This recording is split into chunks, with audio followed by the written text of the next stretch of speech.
يا أيها الذين آمنوا إذا قيل لكم تفسحوا في المجالس فافسحوا يفسح الله لكم وإذا قيل انشزوا فانشزوا يرفع الله الذين آمنوا منكم والذين أوتوا العلم درجات والله بما تعملون خبير.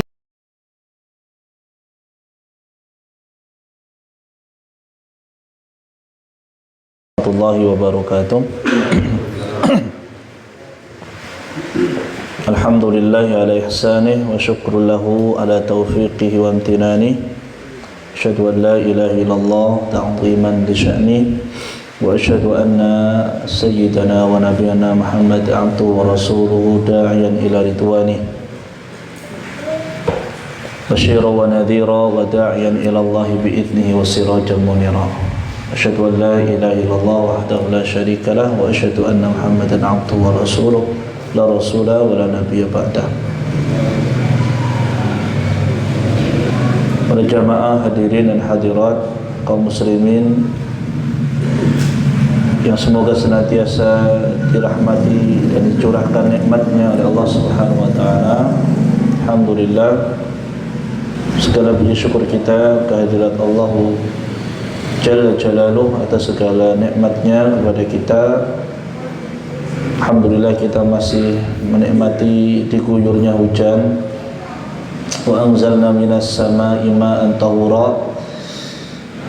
Itu Allah menurunkan dari langitnya air yang suci mensucikan. Alhamdulillah, berkah dari Allah Subhanahu wa taala.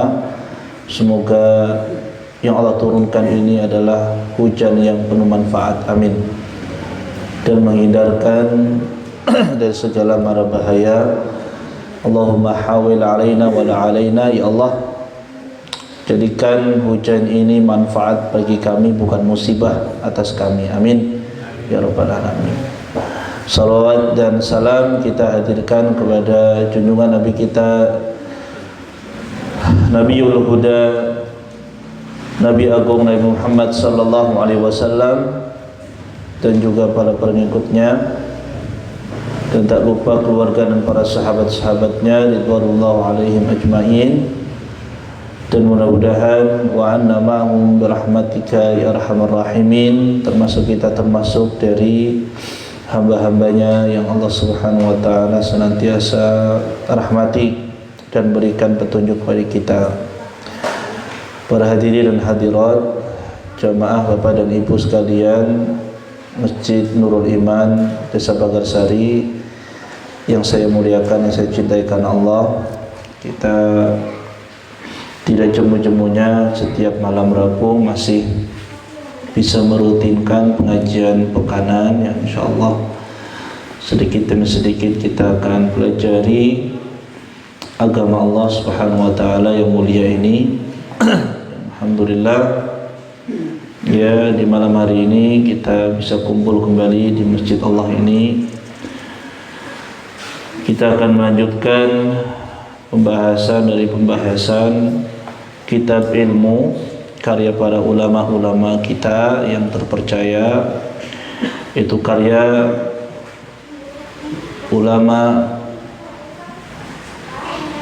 murid Imam Asy-Syafi'i rahimahullah, yaitu Imam Ismail bin Yahya bin Ismail Abu Ibrahim Al-Muzani rahimahullah, yang menjelaskan tentang Syarhus Sunnah, yaitu penjelasan tentang sunnah. Sunnah itu apa? Sudah kita jelaskan apa yang dimaksud dengan as-sunnah. Sunnah di dalam istilah para ulama itu maksudnya adalah akidah. Ya, maksudnya adalah akidah, yaitu penjelasan tentang akidah. Akidahnya kaum muslimin rahimani wa rahimakumullah. Dan ya, banyak sekali kitab-kitab ulama yang menulis tentang masalah akidah dengan unwan atau judul dengan sunnah. As-Sunnah karya Abdullah bin Ibn Ahmad rahimahullah, karya putra Imam Ahmad Abdullah bin Ahmad, ya, juga punya kitab namanya As-Sunnah, kemudian karya Imam Al-Barbahari, kitab Syarhus Sunnah, dan yang lain-lainnya, ya, menjelaskan tentang maksudnya adalah akidah. Kemudian dalam perkara sunnah atau akidah ini juga kita akan senantiasa diberikan oleh Allah Subhanahu wa taala kesabaran insyaallah di dalam berpegang teguh di atas agamanya. Ada dua perkara yang sudah kita sampaikan agar seorang mendapatkan kesabaran dan keteguhan di dalam berpegang teguh dengan akidah Islam yang benar. Yang pertama adalah berdoa dan memohon kepada Allah Subhanahu wa taala taufik dan hidayah dan perlindungan dari Allah Subhanahu wa taala dari segala jenis macam-macam fitnah-fitnah, ya, ujian-ujian, cobaan-cobaan, ya, yang datang kepada setiap muslim, baik pada agama mereka itu yang paling mengerikan, baik pada dunia mereka, ya, atau pada ilmu mereka dan kehidupan mereka. Maka kita meminta kepada Allah ats-tsabat, keteguhan di atas agama ini dan di atas ajarannya Nabi sallallahu alaihi wa ala alihi wasallam. Ya, ya muqallibal qulub, tsabbit qalbi ala dinik. Kita senantiasa membacakan doa Nabi, doa ini untuk memberikan ketetapan, ya, sabat, keteguhan di atas ajaran Nabi kita Nabi Muhammad SAW. Kemudian yang kedua, mempelajari karya-karya buku-buku para ulama yang menjelaskan tentang akidah Islam yang dibangun di atas wahyu Al-Quran maupun hadis-hadis yang sahih, ya. Dan ini termasuk dari cara yang paling besar agar kita mengetahui, ya, tentang akidah Islam dan kita mampu berpegang teguh dengannya, untuk senantiasa bersabar di atas kebenaran ini, ya. Karena fitnah dalam masalah agama ini sangat-sangat besar. Banyak kaum muslimin yang tidak mengindahkan dan tidak menghiraukan tentang masalah agamanya gara-gara tidak paham tentang akidah, ya. Akidah adalah perkara yang prinsipil, perkara yang pokok, perkara yang tidak ada toleransi, ya, karena dia perkara yang sangat-sangat pokok. Namun bagi mereka yang tidak paham akidah, maka boleh-boleh saja begini dan begitu, ya. Misal kalau hari Natal misalnya, kemudian mengucapkan selamat Natal kepada siapa? Orang-orang yang Nasrani misalnya, ini tidak boleh, masalah prinsipil, ya. Tidak ada toleransi dalamnya. Kenapa? Karena agama kita dengan agama mereka berbeda. Tentunya, ya, semua sudah dijelaskan di dalam Al-Quran dan ditetapkan di dalam Al-Quranul Karim, ya. Dan masalah akidah ini tepatnya adalah ada di dalam wahyu, dalam kitab maupun dalam sunnah Nabi SAW. Kemudian dengan kita mempelajari akidah akan kita bisa menepis dari berbagai macam-macam perkara yang syubhat, perkara yang samar, perkara yang pemahaman-pemahaman yang menyimpang di dalam masalah-masalah agama yang tentu bukan datang dari Allah dan Rasulnya. Maka dengan kita mempelajari akidah ini, kita bisa menepis yang namanya syubhat-syubhat tersebut, ya, pemikiran-pemikiran rancu di dalam agama.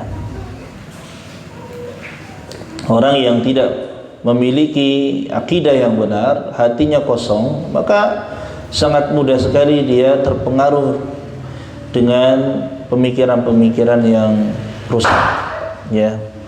Maka seorang hamba sangat-sangat membutuhkan ya untuk hatinya diisi dengan iman yang benar, iman yang sahih, dengan akidah yang selamat di atas dalil-dalil dari Al-Quran, Kitabullah, dan dari Sunnah Nabi Sallallahu Alaihi Wasallam, agar kita terselamatkan dari berbagai macam kerancuan-kerancuan dalam pemikiran, kemudian dalam perkara-perkara agama yang bukan dari agama, perkara-perkara yang ditambah-tambahkan bukan dari agama, ya. Maka semoga kita semua dilindungi oleh Allah Subhanahu wa taala dari berbagai macam penyesatan-penyesatan, penyimpangan-penyimpangan dan kerancuan-kerancuan dalam masalah akidah. Kemudian Al-Imam Al-Muzani mengatakan, saya telah jelaskan bagimu sebuah metode yang sangat jelas, ya. Ulama Ahlussunnah wal Jamaah, mereka di dalam masalah akidah sudah kita jelaskan, mereka satu dan akidah mereka jelas, ya, dan tidak ada perselisihan di antara mereka sekalipun masing-masing memiliki mazhab. Artinya berbeda-beda mazhab, namun akidahnya satu akidah, satu mazhab dalam akidah, meskipun berbeda mazhab dalam masalah fikih dan muamalah. Al-Imam Ibn Abi Zaid Al-Qayrawani dalam mazhab Malikiyah, mazhab Maliki, Imam Malik memiliki karya juga tentang masalah akidah sama persis dengan apa yang ditulis oleh Al-Imam Al-Muzani dalam mazhab Syafi'i.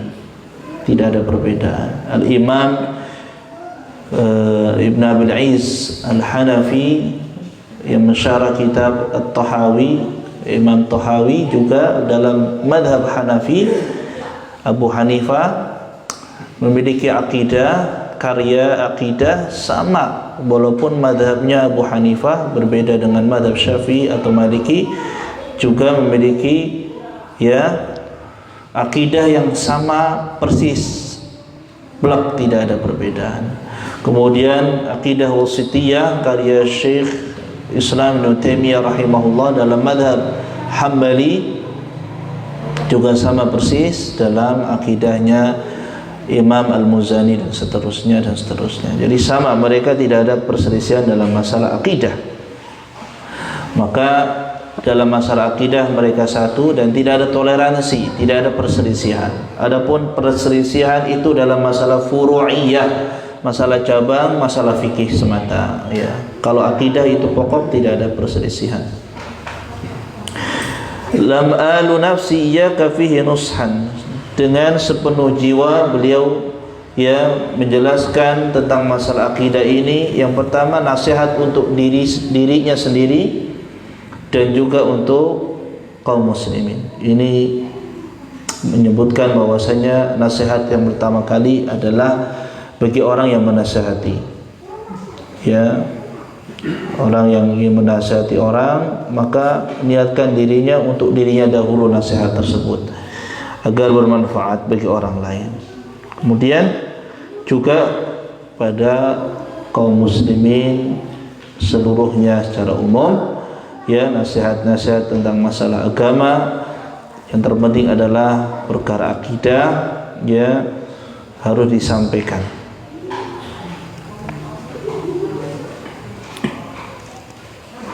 Berkata Syekhul Islam Ibn Taimiyah rahimahullah, fi bayani wujubil iltizami dalil fil kitab wa sunnah fi abwabil i'tiqadi wa usuliddin, man faraqad dalil dhalla sabil. Syekh Islam Ibn Taimiyah menjelaskan tentang kewajiban seorang berpegang teguh dengan dalil dari Al-Quran dan Sunnah di dalam bab-bab masalah akidah dan pokok-pokok agama. Barang siapa yang meninggalkan dalil, maka dia akan tersesat jalannya. Barang siapa yang meninggalkan dalil, maka dia akan tersesat jalannya, ya. Orang-orang yang jauh dari dalil, akidahnya bukan dibangun di atas Al-Quran dan As-Sunnah, maka jauh maka tersesat. Karena akidah kaum muslimin dan para a'immah, imam-imam kaum muslimin itu akidahnya dibangun di atas Al-Quran, Alkitab, dan As-Sunnah, hadis Rasulullah SAW. Makanya mereka satu. Adapun orang-orang yang dikatakan oleh Syekh Abdul Muhsin, Syekh Abdul Razak bin Abdul Muhsin, orang-orang yang akidahnya itu menyimpang karena mereka mengambil sumber akidah ditambahi lebih dari Al-Quran dan As-Sunnah. Mereka mengambil dari tajrubat, dari akal, ya, dari ilmu hikmah misalnya, dari tasawuf misalnya, dan seterusnya, dari sumber-sumber yang lain dari Al-Quran dan As-Sunnah, sehingga ditambah-tambahin, ya, sehingga mereka berbeda-beda dalam masalah akidah, ya. Ada yang dengan tajribat, ada dengan kasyaf, ilmu kasyaf, dengan mimpi-mimpi. Itu sekadar dengan mimpi orang kemudian membangun akidahnya. Oh, saya mimpi seperti ini. Atau ulama atau syekh fulan mimpi seperti ini dan seperti itu, maka keyakinannya sesuai dengan mimpinya. Atau dengan tajribat, ya, dengan akal, dengan dan seterusnya. Makanya banyak akidah yang menyimpang karena dibangun bukan di atas dalil, bukan di atas Al-Quran. Makanya benar apa yang dikatakan oleh Syekhul Islam Ibnu Taimiyah, barang siapa yang meninggalkan dalil, maka dia akan menyimpang jalannya dari jalan yang lurus. Kemudian Ibnu Abil Izz Al-Hanafi mengatakan, kaifa yuramul wusul ila ilmil usul bighairi ma'rifati ma jaa bihi Rasul sallallahu alaihi wasallam. Bagaimana seorang yang berhasrat untuk sampai kepada ilmu-ilmu yang pokok, ilmu-ilmu yang penting, yang mendasar di dalam agama, yaitu ilmu akidah, bighairi ma'rifati ma jaa bihi Rasul, tanpa dia mengetahui apa yang datang dari Rasulullah sallallahu alaihi wasallam, maka tidak akan sampai. Seorang yang mau mengetahui pokok-pokok agama namun tidak berpegang dengan apa yang datang dari Rasulullah sallallahu alaihi wasallam, ya, berpegang dengan akal, dengan nalar saja. Oh enggak, ini enggak bisa, nalar kita enggak nyampe, enggak mungkin Allah seperti ini. Misal dalam masalah nama-nama dan sifat-sifat Allah, mereka meniadakan banyak dari sifat-sifat Allah yang 99 di dalam Al-Quran. Kata Nabi SAW, inna lillahi tis'atan wa tis'ina isman man aqsaha dakhalal jannah. Allah memiliki 99 nama, yang siapa yang menghafalnya, mengamalkannya, pasti dia akan masuk surga di dalam Al-Quran. Lalu ada sebagian madhab, sebagian ahlul kalam yang menafikan, menghilangkan nama-nama tersebut sampai cuma jadi 20 saja namanya, ya kan? Ada nama sifat 20. Loh, yang sisanya kemana? Ya, sisa 20. Yang 79 itu kemana? Dihilangkan sama mereka. Katanya, wow, nggak bisa, nggak masuk akal. Karena mereka pakai nalar, mereka cuma mengedepankan akal. Apa yang tidak terpantau oleh akal, tidak masuk di akal mereka, mereka hilangkan, mereka nafikan, mereka hilangkan. Ya, ini termasuk ilhad, penyimpangan dalam masalah nama-nama dan sifat-sifat Allah yang kita akan bahas pada malam hari ini. Ya, yaitu berkaitan dengan mentauhidkan Allah Subhanahu wa taala dalam nama-nama dan sifat-sifatnya. Dan Allah Subhanahu wa taala senantiasa meneguhkan kita di atas petunjuknya, ya. Kemudian juga bada'tu bihamdillahi li rusdi wa tasdid. Beliau menyampaikan, aku mengawali kitab beliau ini, risalah beliau ini dengan semata-mata petunjuk dan hidayah dari Allah Subhanahu wa taala, ya, dan dari sunnah Nabi sallallahu alaihi wasallam. Bismillahirrahmanirrahim. Dia menyebutkan alhamdulillahi ahaqqu man dzukir wa aula man syukir wa alaihi uthni al-wahidus samad laysa lahu sahibatun wala walad jalla 'anil mathil wala syabiha lahu wala 'adil as-sami'ul basir al-'alimul khabir al-mani'ur rafi'. Ya, Al-Imam Al-Muzani menyebutkan dalam kitabnya ini, memuji Allah Subhanahu wa taala, segala puji bagi Allah, zat yang paling berhak untuk diingat. Alhamdulillahi ahaqqu man dzukir, zat yang paling berhak untuk diingat. Dan senantiasa kita memuji Allah Subhanahu wa taala dalam setiap kondisi kita. Nabi sallallahu alaihi wasallam mengatakan, "Wa ma min syai'in habbu ila Allah minal hamd." Tidak ada yang paling dicintai oleh Allah Subhanahu wa taala kecuali dari pujian. Allah sangat mencintai, menyukai untuk dipuji oleh para hambanya. Karena Allah lah zat yang paling berhak untuk dipuji. Makanya Allah Subhanahu wa taala cemburu ketika ada makhluknya yang dipuji, disanjung, tapi Allah tidak disanjung. Maka Allah akan timpakan penyakit pada makhluk yang dipuji. Namanya penyakit ain.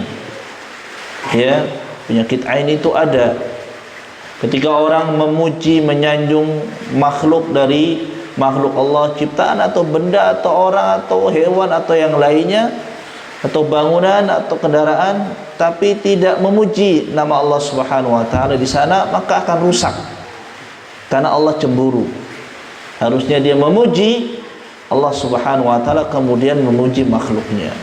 Tidak boleh orang mengatakan, ya, anakmu ini hebat, anakmu ini sangat pintar, atau ada bayi yang gemuk, sehat, putih, bergas, dipuji-puji. Ya, gemuk banget ya, sehat banget ya. Tanpa dia menyebut nama Allah, tanpa memuji Allah, maka bisa jadi Allah kenakan penyakit kepada bayi tersebut. Tahu-taunya dia bisa tahu-taunya sakit, besoknya berlarut-larut sampai kurus, gara-gara karena Allah Subhanahu wa taala tidak suka ada makhluknya yang dipuji tanpa memuji Allah Subhanahu wa taala. Makanya ada kisah di zaman Nabi sallallahu alaihi wasallam, seorang Sahal bin Hunayf. Sahal bin Hunayf ini memiliki kelebihan daripada laki lain. Dia lelaki tapi kulitnya lebih putih dari gadis pingitan. Orangnya sangat ganteng, putih. Suatu ketika mandi di sungai atau di tempat umum, dilihat oleh sahabatnya. Kemudian melihat, memuji putihnya kulitnya Sahal bin Hunayf. Seketika tersungkur, pingsan, hampir mati. Hampir mati. Kemudian Nabi sallallahu alaihi wasallam dibawa kepada Nabi sallallahu alaihi wasallam. Kemudian Nabi sallallahu alaihi wasallam mengatakan, siapa yang menimpakan ain? Yaitu siapa yang tadi memuji-muji dia. Maka datanglah Amr bin Rabi'ah, sahabat yang memujinya, dan mengatakan, aku wahai Nabi sallallahu alaihi wasallam. Kemudian Nabi SAW mengatakan, hal tad'u bil barakah, idza ra'aita syai'an tu'jibuk. Tidaklah engkau membacakan atau mengucapkan keberkahan apabila engkau melihat sesuatu yang engkau takjub, merasa takjub dengan suatu tersebut. Kemudian sahabat Amr bin Rabi'ah suruh mandi atau berwudu, sisa air mandi atau wudunya disiramkan kepada Sahal bin Hunayf, kemudian sembuh. Padahal tadi udah sekarat mau mati. Jadi bekas airnya tadi disiramkan, dan ini termasuk dari salah satu penyembuhan. bekas dari orang yang menimpakan penyakit ain.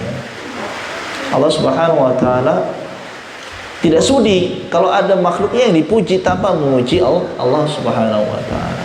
Ya. Bisa jadi kalau ya jamaah ini punya HP baru bagus. Ya, makanya jangan suka pamer-pamer. Itu bisa cepat rusak kalau barang-barang dipamer itu. Kadang orang ya dia nggak tahu tuntunan Nabi, kemudian lihat bagus banget ya, bro, HP-mu keren banget kayaknya terbaru. Oh iya dong, wah, kan baru gajian kan, tahunya nyampak kelindes mobil keras selesai. Sering. Ya Allah. Yang ngomong tadi itu dapat dosa, dia berdosa. Orang yang memuji kemudian menimpakan ain tanpa dia sadari itu berdosa. Karena Nabi SAW ketika terjadi tadi ya mengatakan kepada sahabatnya menimpakan ain, mengatakan engkau ingin membunuh saudaramu, membunuh, dibilang membunuh, seperti membunuh dengan sengaja gara-gara melihat sesuatu yang bagus tanpa memuji Allah. Begitu. Jadi kita melihat mobil bagus, baca barakallah atau tabarakallah, ya, atau melihat anak kecil yang pintar, anak kecil yang sehat, bacakan tabarakallah, barakallahu fikum. Melihat apapun ucapkan ya barakallah, tabarakallah, ucapan untuk memuji Allah dan menghilangkan kecelakaan kepada orang ya yang memiliki nikmat tersebut. Saya jadi rumah bagus, taunya ya dipuji-puji, malamnya kebakaran. Ini banyak nih. Tiba-tiba rumah kok kebakaran, di sana lagi kebakaran. Apa sih sebab penyebabnya? Salah satunya penyebabnya kadang nggak ada sebabnya, nggak tahu, nggak jelas. Kadang-kadang ada orang yang dia juga nggak sadar kalau dia memberikan kecelakaan kepada tetangganya, saudaranya, ya temannya, gara-gara tadi melihat sesuatu yang menakjubkan tapi tidak memuji Allah. Seperti itu. Ya, kita harus yakin ya. Dan itu ya datang dari nas, dari dalil-dalil dari hadis Rasulullah SAW. Ya, kata Nabi SAW dalam hadis yang sahih, "Aktsara man yamutu min ummati bil anfus." Kebanyakan berarti lebih dari setengah umatku mati karena penyakit ain. Penyakit. Banyak orang dari umatnya Nabi ini yang matinya gara-gara penyakit ain. Pesawat bagus keren, baru uji coba, baru pertama kali terbang, nyampak kecelakaan, mati semua. Bisa jadi karena orang memuji tanpa menyebut nama Allah. Banyak orang kecelakaan, banyak orang mati gara-gara dipuji. Karena pujian yang sehingga Allah Subhanahu dengan ketentuan dan takdirnya, dan itu semua juga takdir ya, Allah menimpakan kematian, kecelakaan, tapi ada sebabnya. Ternyata tidak serta-merta tiba-tiba ujuk-ujuk, tidak, ada sebabnya. Sebagian kaum muslimin tidak paham itu adalah sebab, dan padahal telah disebutkan di dalam Al-Quran, di dalam hadis bahwasanya itu sebab ya, sebab kecelakaan, sebab kebinasaan, sebab kerusakan dan seterusnya. Makanya Nabi SAW senantiasa ketika mendapatkan nikmat, beliau mengatakan alhamdulillahilladzi bi ni'matihi tatimmus shalihat. Segala puji bagi Allah yang dengan nikmat-nikmatnya, nikmat itu datang dari siapa? Dari Allah Subhanahu wa taala semata. Wa ma bikum min ni'matin faminallah. Apa yang kalian nikmati dari nikmat-nikmat itu semua dari Allah, bukan dari kehebatan kita, bukan dari kepiawaian kita di dalam mencari mendapatkan, bukan. Itu semata karunia Allah. Kenapa kok ya sama-sama toko, misalnya toko manisan, sebelahnya rame, sebelahnya sepi? Kenapa? Enggak, karena saya lebih lengkap, lebih bagus pelayanan. Iya, mungkin itu sebab. Tapi Allah jadikan hati orang itu tergerak ke toko Anda. Itu siapa yang gerakkan mereka itu datang ke toko Anda? Padahal sama-sama kebutuhannya ada. Kenapa? Karena Allah yang menggerakkan. Ya kan? Kadang kita berderet mau beli HP, itu deretan bisa 6-10 ruko itu HP semua. Kenapa kita datangnya ke ini? Kenapa nggak ke sebelahnya? Allah yang gerakkan hati kita ke situ. Jadi bukan, hebat karena toko kita hebat, toko kita pelayannya bagus, top chat. Berapa banyak toko-toko bagus juga tutup, pelayannya bagus tutup. Wa ma bikum min ni'matin fa min Allah. Apapun nikmat itu datang itu dari Allah Jalla fi'ula. Imani itu. Biar kita nggak merasa sombong, merasa hebat, merasa berjasa, merasa sukses karena diri sendiri. Nanti kayak Qarun, si Qarun, ya. Wa ma qul inna ma utitu ala ilmin indi, kata Qarun dalam Al-Qur'an. Qarun mengatakan, saya kaya raya begini karena kehebatanku, karena ilmu, karena cerdasanku. Kan banyak orang yang sukses mengatakan, ya maklumlah saya kan cerdas, saya pintar dagang dan seterusnya, makanya saya sukses. Kalau dia tidak memuji Allah dan tidak bersyukur kepada Allah, ini sama dengan siapa? Si Qarun, ya, si harta karun jadinya, ya kan? Qarun. Waliyadzubillah. Namun ketika seorang mendapatkan kemalangan, ya, mendapatkan kesedihan dan suatu yang tidak disukai, ya, tetap kita memuji Allah. Nabi SAW kalau mendapatkan suatu yang tidak disukai, Nabi SAW mengatakan, Alhamdulillah ya ala kulli hal. Segala puji bagi Allah atas segala kondisi, atas segala situasi. Tetap memuji Allah. Alhamdulillah tidak diberikan yang lebih buruk dari ini. Alhamdulillah. Ya kan? Alhamdulillah. Maka senantiasa memuji Allah Subhanahu wa taala, dan dialah Allah yang paling berhak untuk diingat. Aula man dzukir. Haqqu, ya, yang paling berhak, li anna rabbal alamin khairu man dzukir wa humida 'ala al-itlaq. Karena Allah Subhanahu wa taala Rabb semesta alam yang paling berhak untuk senantiasa diingat dan dipuji secara mutlak, ya. Kama warada fi du'ai raf'i min ar-ruku', dan juga disebutkan dalam doa ketika seorang bangkit dari ruku', ya, Nabi sallallahu alaihi wasallam mengajarkan doa, Allahumma rabbana lakal hamd. Ya Allah, Rabb kita, segala puji bagimu, mil as-samawat wa mil al-ard, yang dipenuhi dengannya pujian-pujianmu langit dan bumi, wa ma bainahuma wa mil ma syi'ta min syai'in ba'd, dan apa yang di antara langit dan bumi dan apa-apa yang engkau kehendaki. Ahlut tsana'i wal majd, Allah yang berhak mendapatkan pujian dan sanjungan-sanjungan. Ahaqqu ma qala al-'abd, ini yang paling berhak diucapkan oleh setiap hambanya, ya. Fi hadha ad-du'a ma'thur bayan anna ahaq wa akmal syai'in qalahu al-'abdu dzikrullahi wa hamduhu wa tsana 'alaihi. Di dalam doa ini, maka yang paling berhak, yang paling sempurna di dalam berzikir adalah menyebut nama Allah dengan memujinya, ya, dan menyanjungnya. Dengan senantiasa memuji dan menyanjung Allah Subhanahu wa taala.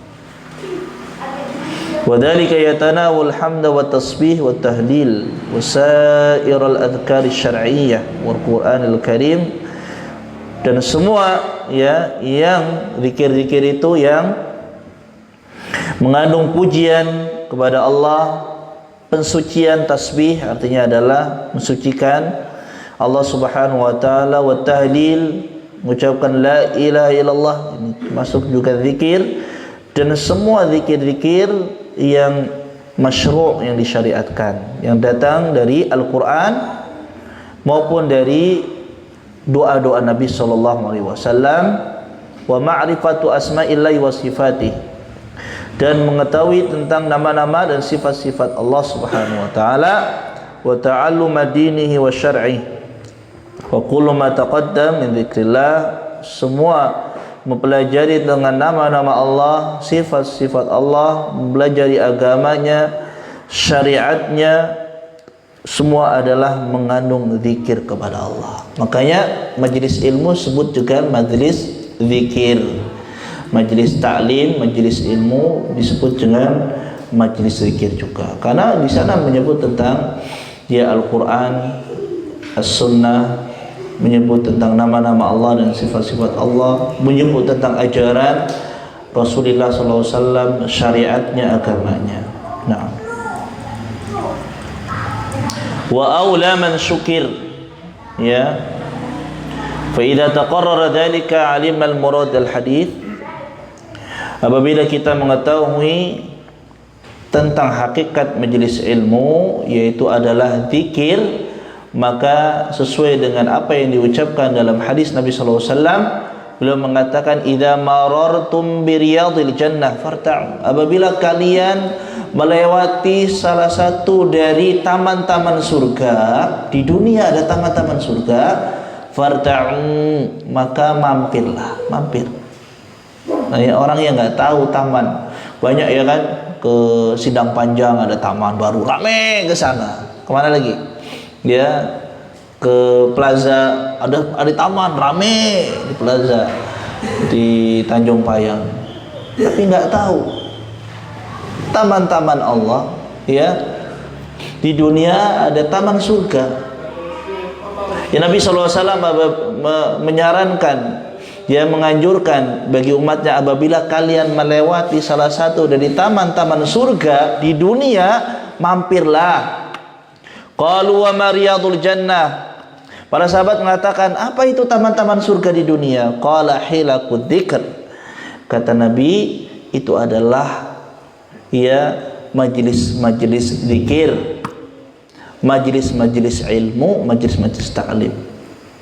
Itu adalah taman dari taman-taman surga di dunia. Tapi banyak orang nggak paham. Jadi yang nggak paham ya malas datang ke majelis ilmu. Itu apalah majelis taklim itu ngapain? Padahal di situ ya adalah taman dari taman surga Allah di dunia. Ya. Fa inna qawlahu sallallahu alaihi wasallam hilaqu dzikr ya'ummu jami'al majalis al-ilm allati fiha ta'rifun nas bi rabbihim wa khaliqihim. Ucapan Nabi SAW, yang dimaksud dengan taman surga adalah majelis ilmu.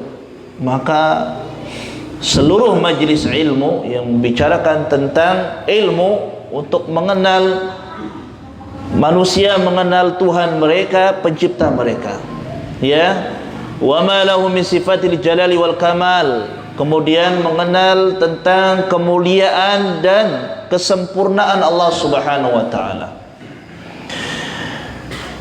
Maka itu adalah taman dari taman ilmu, dan itu adalah taman dari taman surga. Wa ta'limuhum ahkama dinihi. Di sana majelis ilmu mengajarkan tentang hukum-hukum dalam masalah agama. Wa kullu dzalika min dzikrillah, semua adalah termasuk dari zikrullah, mengingat Allah. Jadi mengingat Allah, zikir itu bisa zikir dengan lisan, zikir tasbih, tahlil, takbir, tahmid dan seterusnya. Itu berzikir. Bisa berzikir dengan hati. Orang berzikir dengan hati dengan menghayati ciptaan Allah, memikirkan tentang kebesaran Allah. Dia memikirkan di dalam benaknya, di dalam hatinya, tentang penciptaan dirinya, wa fi anfusikum, ya, dan pada penciptaan diri kalian, kalian juga memikirkannya. Fala tadhakkarun, pada penciptaan langit dan bumi, pada turunnya hujan, pada tumbuhan dan seterusnya, dipikirkan dalam hati, dihayati. Pasti ada yang menciptakan. Tidak mungkin keteraturan dunia alam semesta dengan teratur, planet-planet berjalan pada porosnya, tidak berbenturan dan seterusnya, tidak mungkin dengan serta-merta begitu saja tanpa ada yang mengatur. Tidak mungkin. Pasti ada yang mengaturnya dengan kesempurnaan dan keteraturan ini, yaitu Allah. Siapa yang menumbuhkan tanaman, siapa yang ngasih cabai warna merah, jeruk warna kuning, apalagi warna-warna pada dedaunan, warna-warna pada bunga-bunga, rasa-rasa pada buah-buahan, siapa yang ngatur? Bukan tiba-tiba tanah yang rasanya sama, asalnya dari tanah sama semua, bukan? Kok bisa berbeda-beda bentuk yang keluar? Luar biasa. Dengan ya kenikmatan ini dia menghayati tentang kebesaran Allah subhanallah, ya, maka dia menghayati, dia berzikir dengan hatinya. Dan juga berzikir yaitu dengan mempelajari agama Allah, mempelajari tentang firman-firmannya, kebesarannya, kemuliaannya, kesempurnaan Allah yang maha mulia, ya, sehingga kita bersyukur kepada Allah subhanahu wa ta'ala. Wa qawluhu wa awla man syukir, danlah Allah yang paling berhak untuk senantiasa disyukuri. Kita bersyukur kepada Allah. Syukrullah subhanahu wa ta'ala yakunu bil qalbi wal lisani wal jawarih. Ketahuilah jamaah, bersyukur kepada Allah itu ada 3 kriteria. Ada 3 kriteria. Yang pertama adalah bersyukur dengan hati, mensyukuri dengan meyakini bahwasanya nikmat itu datang dari Allah. Wabil lisan, kemudian dengan lisannya, dengan mengucapkan alhamdulillah, segala puji bagi Allah, mensyukuri dengan lisannya. Wal jawarih, dengan anggota tubuhnya, anggota badannya. Jadikan nikmat-nikmat itu untuk mendatangkan mardhatillah, keridhaan Allah, ya, pada ketaatan-ketaatan kepada Allah, ya, menjauhi segala kemaksiatannya, itu dalam rangka bersyukur kepada Allah subhanahu wa ta'ala. Jadi syukur dengan hati, syukur dengan lisan, syukur dengan anggota badan. Fal qalbu yashkuru bi ma'rifati ni'amillahi 'alal 'abdi. Syukur dengan hati yaitu mengetahui tentang nikmat Allah kepada hambanya. Dia menyadari itu nikmat dari Allah. Wal lisan yashkuru bi dzikri hadhihi ni'am wa tsana 'ala Allah al-mutafaddil biha. Kemudian bersyukur, ya, dengan lisannya bahwasanya nikmat ini, ya, hanya dari Allah, maka dia memuji kepada Allah yang telah memberikan karunia ini.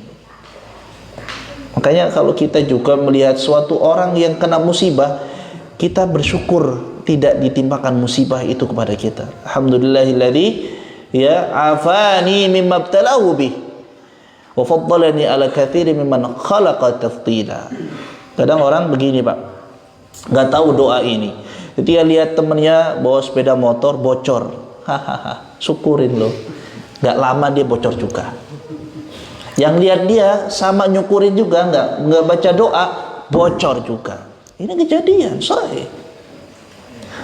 Atau Anda naik motor atau naik kendaraan, ada kecelakaan, senyum aja, nggak berdoa, bentar lagi Anda kena kecelakaan juga, berderet-deret seperti itu. Andainya berdoa, alhamdulillahilladzi afani mimma ibtalahu biha. Segala puji bagi Allah yang telah menyelamatkan aku, memaafkan aku dari ujian yang ditimpakan oleh Allah kepada orang tersebut. Wa faddalani ala katsirin man khalaqa tafdila, dan telah memberikan karunia kepadaku, karunia yang sangat banyak. Syukuri. Kita dapat keselamatan, kenikmatan. Jadi nikmat itu enggak semata-mata yang datang. Yang kita ditepis dari berbagai macam bahaya, musibah, itu nikmat. Yang tadinya harus keluar kocek, keluar duit, ke dokter enggak jadi ke dokter karena sehat. Itu nikmat tidak? Nikmat. Banyak orang duitnya banyak, habis buat dokter, berobat. Entek duitnya. Ya. Badannya juga enggak enak. Kita walaupun ya alhamdulillah makan ada, tapi enggak pernah ya sakit-sakitan, ya, nggak sakit berat dan seterusnya. Itu nikmat. Itu sudah ada.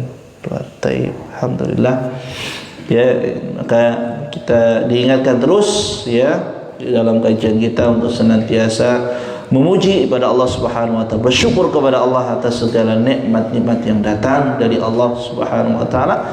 Semoga kita, ya, termasuk dari hamba-hambanya yang pintar bersyukur. Allahumma a'inni ala dzikrika wa syukrika wa husni ibadatik. Kita senantiasa berdoa kepada Allah, ya Allah, tolonglah kami ini untuk senantiasa bisa berzikir, mengingatmu, bersyukur kepadamu, dan untuk senantiasa memperbaiki ibadah-ibadah kita, ya amin ya rabbal alamin. Wa sallallahu ala Muhammadin wa ala alihi wa sahbihi ajma'in. Subhanakallahumma wa bihamdik, asyhadu an la ilaha illa anta, nastaghfiruka wa natubu ilaik. Wassalamu alaikum warahmatullahi wabarakatuh.